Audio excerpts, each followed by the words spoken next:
So ngayon guys, good morning. So ngayon mag-i-spray tayo ng ng pang-insecticide sa mga sa mga talong natin, sa mga kamatis. So tara na.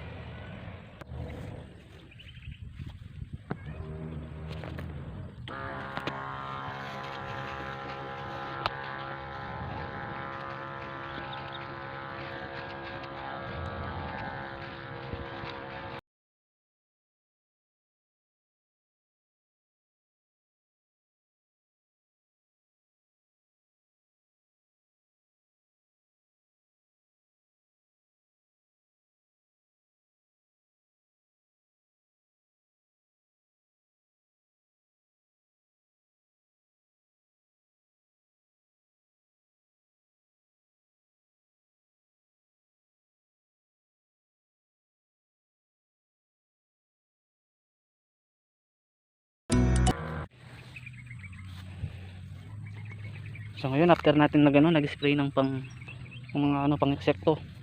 So ito na mga kamatis natin. So yung isang puno, dami niyang bunga oh. Kaya kailangan nalagaan natin sa sa mga insekto. So ito na yung mga yung mga binlag ko nung nakaraan. So ito na yung mga bunga nila. So malalaki na. Ito yung mga kamatis. So ito naman yung mga talong. So may mga bunga na rin sila. Mga ito. Ayan o.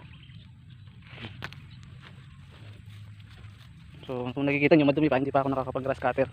Pero pag grass cutter ko rin. So yan. So yung susunod na niyan, susunod na video ko yung harvest naman. So by siguro January, first week of January pwede na yung mga kamatis.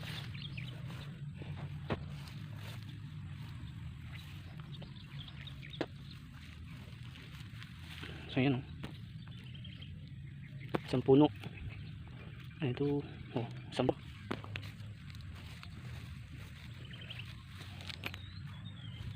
ayun o.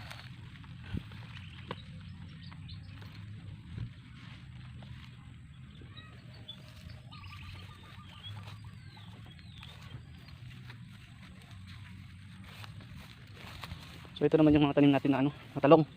So ganito na yan nakalaki. So nag-spray ako ng nanet. So ito kasi may mga naninira dito.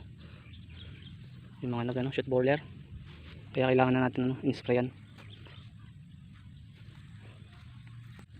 Okay, natapos na tayo guys. So ngayon kung nagustuhan mo tong video ko, so i-like and share mo tapos subscribe na rin. Pindutin mo na rin yung notification bell para updated ka sa susunod na sa susunod na gagawin natin.